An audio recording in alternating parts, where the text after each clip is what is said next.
World-class faculty, cutting-edge labs and immersive learning. A vibrant campus life beyond the classroom. SGT University, nurturing future leaders. Malegaon blast मामले में NIA की विशेष अदालत ने बड़ा फैसला सुनाया। कोर्ट ने मामले में साध्वी प्रज्ञा ठाकुर समेत सभी 7 आरोपियों को बरी कर दिया। एनआईए अदालत के जज ने फैसले को पढ़ते हुए कहा कि अभियोजन पक्ष ने ये साबित कर दिया है कि मालेगांव में विस्फोट हुआ था, लेकिन ये साबित नहीं कर पाया कि उस मोटरसाइकिल में बम किसने रखवाया था। अदालत इस नतीजे पर पहुंची है कि घायलों की उम्र 101 नहीं बल्कि 95 साल थी और कुछ मेडिकल सर्टिफिकेट में हेराफेरी की गई। कोर्ट ने ये फैसले में कहा है कि श्रीकांत प्रसाद पुरोहित के आवास में विस्फोटकों के भंडारण या संयोजन का कोई साक्ष्य नहीं मिला। पंचनामा करते समय जांच अधिकारी ने घटनास्थल का कोई रूपरेखा नहीं बनाई। घटनास्थल से कोई फिंगरप्रिंट, डंप डेटा या अन्य कोई जानकारी इकट्ठा नहीं की गई है। कोर्ट के इस फैसले के बाद अब साध्वी प्रज्ञा का बड़ा बयान सामने आया है। उन्होंने कहा है कि ये सिर्फ मेरी जीत नहीं है बल्कि ये हिंदुत्व और भगवा की जीत है।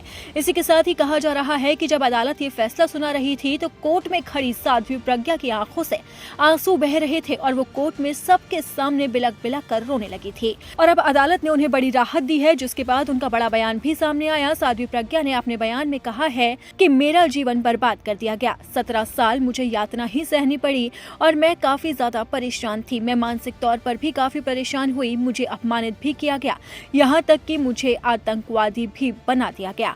लेकिन अब कोर्ट के फैसले से बड़ी जीत हुई है और अब ये फैसला मेरे अकेले का नहीं है बल्कि इस जीत में कई लोग अहम पात्र हैं।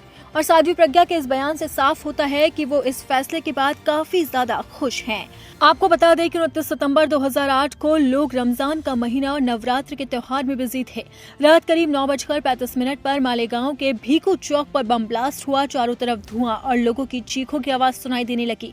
6 लोगों की मौके पर ही मौत हो गई और 100 से ज्यादा लोग घायल हो गए। नासिक जिले का मालेगांव मुस्लिम बहुल इलाका है और इस मामले को लेकर अदालत ने 17 साल लंबी चली सुनवाई के बाद 19 अप्रैल को सभी 7 आरोपियों के खिलाफ फैसला सुरक्षित रख लिया था। 8 मई फैसला सुनाने की तिथि तय की गई थी, लेकिन अब इस मामले में सभी 7 आरोपियों को बरी कर दिया गया है। उनमें से साध्वी प्रज्ञा भी एक थी और अब इस फैसले के बाद साध्वी प्रज्ञा ने खुशी जाहिर की है।